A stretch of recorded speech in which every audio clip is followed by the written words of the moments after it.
I remember the first time I truly understood what it meant to face myself.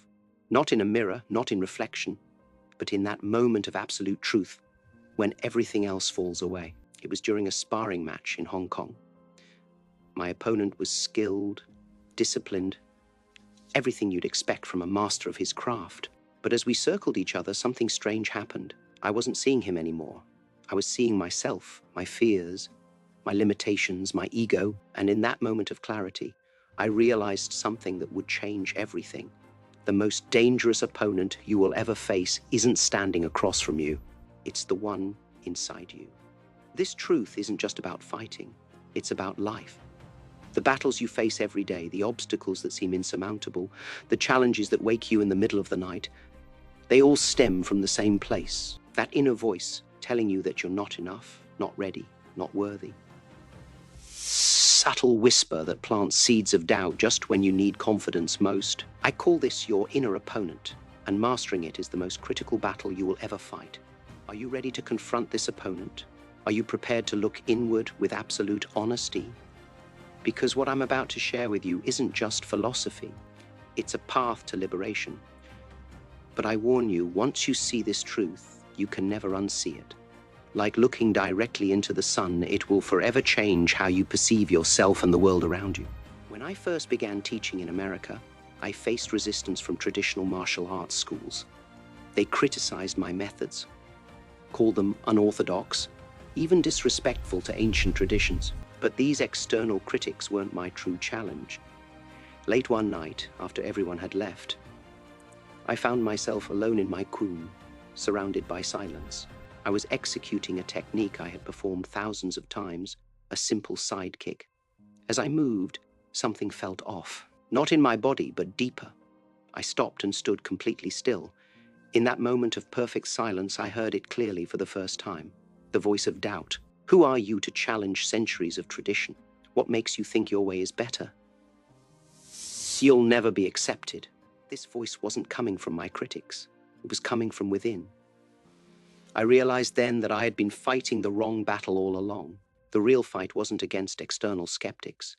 It was against my own self-doubt, my own fear of rejection, my own uncertainty about my path. This revelation struck me like a physical blow. I had spent years perfecting my body, honing my techniques, developing my speed, but I had neglected the most crucial battlefield of all, my mind. You feel this too, don't you? That constant inner conflict. When you're about to take a risk in your business, that voice whispers, play it safe. When you want to express your true feelings to someone you care about, it warns, you'll be rejected. When you dream of creating something new, it reminds you of every past failure. This isn't just occasional doubt.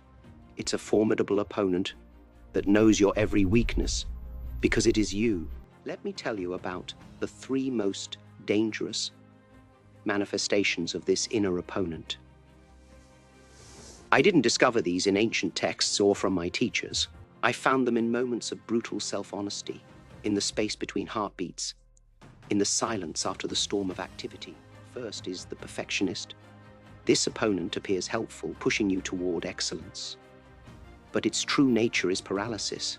I remember spending weeks perfecting a single movement in my form, convinced that absolute technical perfection was the goal. But this pursuit of perfection wasn't elevating my art, it was stifling it. The perfectionist doesn't want you to excel, it wants you to fear failure so much that you never truly begin. How many dreams have died in the planning phase because they couldn't be perfectly executed? How many words remain unspoken because they couldn't be perfectly phrased? The perfectionist keeps you safe in mediocrity by making excellence seem unattainable. The second manifestation is the impostor. This opponent whispers that you don't belong, that your achievements are accidents, that it's only a matter of time before everyone discovers you're a fraud. When I first came to Hollywood, I felt it constantly. You're just a Chinese actor in an American world. They'll never accept you as anything more than a stereotype. The imposter thrives on comparison. It constantly measures you against others and finds you lacking. It dismisses your victories as luck and magnifies your failures as inevitable. This opponent is particularly dangerous because it attacks when you're closest to breakthrough, dimming your light just when you need to shine brightest. The third and most subtle manifestation is the guardian. This opponent disguises itself as protection, keeping you within your comfort zone while calling it safety. It's the voice that says you've come far enough. Why risk what you've built? When I began developing Jeet Kune Do, moving beyond traditional Wing Chun, the Guardian was there saying, "You've already mastered one art. Why start from the beginning? Why make yourself vulnerable again?" The Guardian values comfort over growth, the known over the possible. It builds walls and calls them homes. These three, the perfectionist, the impostor, and the Guardian, they aren't separate entities. They're faces of the same opponent, aspects of your own mind turned against you. And here's the critical insight. You cannot defeat them through force. Fighting against them only makes them stronger. Instead, you must transform your relationship with them through understanding and awareness. I remember a critical turning point in my training. I was working with a wooden dummy, executing combinations with increasing intensity, faster, harder, more precise, pushing myself to the edge of my capabilities. Suddenly, I stopped. Not from exhaustion, but from a moment of profound clarity. I wasn't training to improve my technique anymore. I was training to prove something to myself, to my critics, to my father's memory. My practice had become another battlefield for my inner conflict. In that moment, I understood that my relationship with martial arts needed to change. Each movement wasn't about achieving perfection or proving worth. It was about honest self-expression. The purpose of training wasn't to defeat others or even to defeat myself, but to reveal myself, to strip away everything that wasn't authentic until only truth remained. This principle extends far beyond martial arts. Think about your own life. How much of what you do is genuine self-expression, and how much is reaction to inner doubts and fears? When you work extra hours, is it because you love what you do, or because you're trying to silence the imposter? When you avoid taking risks, is it wisdom or the Guardian speaking?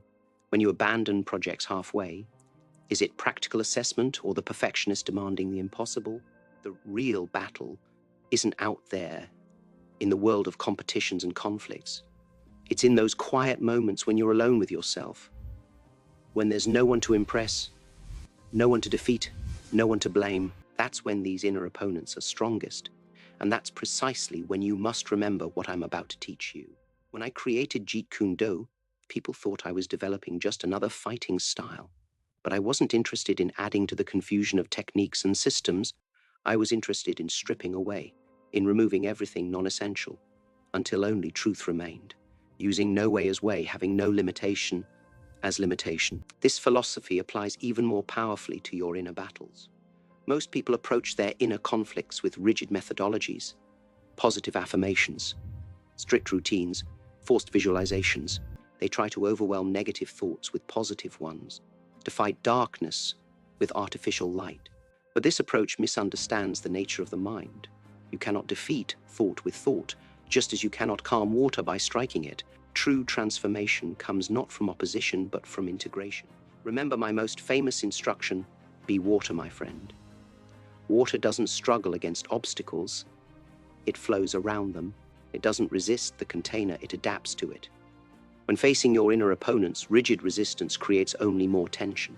Instead, adopt the way of water, fluid, adaptive, yielding yet unstoppable. When the perfectionist demands flawlessness, don't fight against it with forced mediocrity. Flow around it by embracing excellence without attachment to outcome. When the imposter questions your belonging, don't counter with desperate self-promotion. Flow under it by focusing on contribution rather than validation. When the Guardian urges caution, don't rebel with recklessness. Flow through it by expanding your comfort zone gradually, mindfully. This brings me to one of my most misunderstood techniques, the 1-inch punch. People marvel at the external display of power, but they miss the deeper principle. The power doesn't come from the inch of physical movement. It comes from complete integration of mind, body, and intention. When internal conflict dissolves, when there's no gap between thought and action, between intention and expression, that's when true power emerges. Your life follows the same principle. When you eliminate the gap between who you are and who you present to the world, when you resolve the battle between who you are and who you think you should be, when your actions align perfectly with your values, that's when you access your true power. Authenticity is the ultimate technique. I once removed all mirrors from my training room, not out of vanity or distraction, but because I realized I had been fighting my reflection, an image.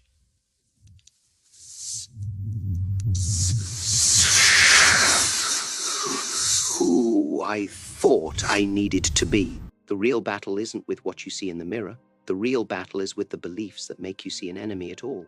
Your true power, your authentic expression, isn't found in overcoming yourself. It's found in the realization that there was never anything to overcome. The opponent you've been fighting is just a shadow, a reflection of your limiting beliefs. When you understand this, really understand it, everything changes. You become like water, formless, shapeless, able to adapt to any container life puts you in without losing your essence. Now, let me share with you the practices that transformed me from a young man filled with anger and frustration into someone who could truly express himself. These aren't just techniques, they are tools for liberation. But remember, a tool is only as powerful as the truth behind it. First, the practice of honest self-reflection. Every morning before touching a training dummy or throwing a single punch, I would stand alone and ask myself, who are you today? Not who were you yesterday or who will you be tomorrow, but who are you in this moment? Most people never dare to ask this question. They're too afraid of the answer. But power begins with honesty. Start each day with 5 minutes of complete silence. Not meditation, not affirmation, just silence. Listen to what emerges from within. Don't judge it. Don't resist it. Don't identify with it. Just observe, like watching clouds pass across the sky. This simple practice begins the process of separating you from your inner opponents. You are not your thoughts. You are the awareness that observes them. Second, the practice of non-doing. We are conditioned to believe that growth comes from constant activity, from doing more, trying harder, pushing further. But true development often emerges from the spaces between effort, from allowing rather than forcing. Incorporate periods of deliberate non-doing into your day. Not rest, not recreation, but conscious non-action. Sit without purpose, move without goal, create without expectation. This practice disrupts the perfectionist demand for constant productivity and the imposter's need for continuous validation. Third, the practice of progressive discomfort. Each day, identify one small boundary, one tiny edge of your comfort zone, and step beyond it, not in a dramatic leap, but in a mindful step. If speaking in public terrifies you, start by speaking up in a small meeting. If physical challenges intimidate you, begin with one more repetition than feels comfortable. Remember, water doesn't break through the dam all at once. It finds the smallest opening and gradually expands it. Fourth, the practice of empty cup. Every morning, remind yourself that yesterday's knowledge is yesterday's limitation. Empty your cup completely. Pour out your assumptions about what you can and cannot do, about who you are and aren't. Start each day as if you know nothing, as if everything is possible, as if you're about to discover yourself for the first time. The greatest obstacle to learning is not ignorance. It's the illusion of knowledge. The greatest barrier to growth is not limitation. It's the illusion of completion. I didn't become Bruce Lee overnight. I became Bruce Lee through thousands of small choices to be authentic rather than acceptable, to be honest rather than impressive, to follow my own path rather than walk the road others had paved for me. Each small choice created momentum, and that momentum eventually became unstoppable. Finally, the practice of death awareness, not in a morbid sense, but as the ultimate perspective shifter. Each evening, ask yourself, if today were my last, would I be satisfied with how I lived it? Not with what I accomplished, but with how I expressed myself? Did I move through this day as my authentic self or as a reaction to my fears? This practice bypasses the guardian's comfort-seeking and the perfectionist's endless postponement. It brings you face to face with what truly matters. But here's the crucial point. These practices are not about becoming someone new. They're about stripping away everything that isn't truly you, like sculpture. We're not adding material, we're removing everything that obscures the masterpiece within. The ultimate practice isn't about adding more techniques to your arsenal. It's about removing the obstacles to your natural expression. When water flows, it doesn't try to flow. It simply follows its nature. Your true power will emerge not from what you add to yourself, but from what you dare to let go. Remember, these practices are not endings, they are beginnings. Are not solutions, they are doorways. Each one is an invitation to go deeper into your own truth, to peel away another layer of self-imposed limitation. Now we come to the moment of truth. Everything I've shared with you, the recognition of your inner opponents, the principles of transformation, the daily practices, they all lead to this ultimate challenge. But I must warn you, what I'm about to propose will test you in ways that no physical challenge ever could. You see, all your life, you've been fighting the wrong battle. You've been trying to become perfect, trying to reach some idealized version of yourself that doesn't exist. This image of perfection, it's not your ally, it's your prison. I spent years trapped by it myself, always pushing, always striving, never feeling good enough. But here's the truth that changed everything for me. The perfect self is the ultimate illusion. It's like trying to catch your own shadow. The harder you chase it, the further it runs. The real breakthrough comes not from becoming perfect, but from transcending the very need for perfection. Think about the rhythm of self-defeat you've been caught in. Wake up, criticize yourself, push harder, fall short, repeat. It's like a fighter who's memorized a losing combination and keeps throwing the same punches, expecting a different result. To break this rhythm, you must first recognize it, then disrupt it, then transcend it entirely. This is why I'm issuing you a 7-day challenge, the most important fight of your life. But this isn't a fight against yourself, it's a fight for yourself. Day 1. Face your reflection without judgment. Just observe, like watching an opponent, without planning your attack. Notice the thoughts that arise, the criticisms that emerge, but don't engage with them, just witness. This simple act of observation begins to create space between you and your inner opponents. Day 2. Catch yourself in moments of self-criticism and respond not with resistance, but with understanding. When you notice the perfectionist demanding flawlessness, don't fight it. Simply acknowledge, I see you, perfectionist. I understand you're trying to protect me from failure, but I choose growth over safety today. This isn't positive thinking, it's honest relationship. Day 3. Execute one action that your perfect self would say you're not ready for. Submit that manuscript, have that difficult conversation, sign up for that class, not recklessly but mindfully, with full awareness of your fears, but without being controlled by them. This direct action disrupts the pattern of perpetual preparation. Day 4. Break one pattern, one habit that serves your idealized image rather than your true expression. Maybe it's working late to appear dedicated when your body needs rest. Maybe it's saying yes when you mean no to seem accommodating. Maybe it's holding. Day 5. In every interaction, choose authentic expression over perfect performance. This doesn't mean being careless or thoughtless, it means being real. Let go of the script. Respond from presence rather than preparation. When asked how you're doing, answer truthfully rather than automatically. When sharing your opinion, offer your actual thoughts rather than what you think will be well received. Day 6. Deliberately do something imperfectly and welcome the discomfort like an old friend. Cook a meal without measuring ingredients. Create art without erasing mistakes. Write without editing as you go. Submit work that's good enough rather than perfect. This practice directly confronts the perfectionist's grip on your expression. Day 7. Stand before your mirror again, not to evaluate but to celebrate the warrior who had the courage to be real. Acknowledge the shifts, however subtle, in your relationship with yourself.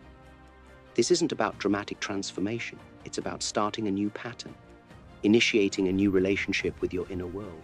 Remember, each day isn't about reaching some new height of achievement, it's about shedding another layer of pretense. Like the martial artist who eventually transcends form to find their own way, you must transcend the very idea of who you think you should be to discover who you truly are. This challenge isn't about becoming stronger, it's about becoming freer. It's not about adding more, it's about letting go. It's not about perfection, it's about authenticity. Will you stumble? Absolutely. Will you feel resistance? Without question. But that's not failure, that's feedback. Each moment of difficulty is not a sign to retreat. It's an invitation to go deeper. The real victory in this challenge doesn't come on day 7. It comes in the moments between. In that split second when you choose truth over appearance, authenticity over approval, real expression over perfect performance. Return to that mirror now, the one that showed you your greatest opponent at the beginning of our journey. Look closely. What do you see? Not the opponent you feared, but the ally you never recognized. Not the enemy to be defeated, but the self waiting to be unleashed. I spent my life mastering the art of combat, only to discover that the ultimate battle isn't fought with fists or feet. It's fought in those quiet moments when you choose truth over comfort, growth over safety, authenticity over acceptance. The secret I promised to share with you, here it is. Self-mastery isn't about conquering yourself. It's about becoming yourself, the real you, not the one the world expects, not the one your fears have created, but the one who exists in those rare moments when you forget to pretend. Like water, you have always had the power to adapt, to flow, to penetrate any obstacle. Like water, your true strength isn't in fighting what is, flowing with what could be. Empty your mind of who you think you should be and become like water, my friend. Remember this, the greatest fight isn't the one you wage against your limitations. It's the one you win by simply having the courage to be who you truly are. Your opponents will fade, your doubts will quiet, but your truth, that raw, unvarnished, powerful truth of who you really are, that will remain. Now go, the mirror awaits. But this time, don't look for an opponent to defeat. Look for the warrior within to unleash, because the greatest victory isn't in becoming perfect, it's in becoming real. Be water, my friend. Be yourself. And as you walk away from this moment, carrying these truths within you, remember one final lesson. The master doesn't become a master by accumulating techniques. The master becomes a master by eliminating everything unnecessary until only essence remains. Your life is the same way. True mastery isn't found in adding more achievements, more possessions, more validation. It's found in stripping away everything that isn't authentic until only your true self remains. I began this journey by telling you about that moment in the Queen, when I faced my true opponent for the first time. Now I ask you, what will your moment be? When will you turn and face yourself with complete honesty? When will you stop fighting against your nature and start flowing with it? That moment, that decision, is the true beginning of your liberation. Remember, the most dangerous enemy isn't the one standing in front of you. It's not your competitor, your critic, or your circumstance. The most dangerous enemy is the one inside you that knows all your weaknesses, all your fears, all your doubts. But here's the beautiful irony. When you stop fighting this enemy and start understanding it, it transforms from your greatest obstacle into your greatest teacher. I leave you with this final truth. You are not broken. You don't need fixing. You don't need improving. You need only to remove the layers of fear, doubt, and pretense that cover your authentic self. Beneath all of that conditioning, beneath all those expectations, beneath all those beliefs about who you should be, there is your true nature, like water. Powerful not because it forces, but because it flows. Unstoppable not because it confronts, but because it adapts. Pure not because it's perfect, but because it's true to its essence.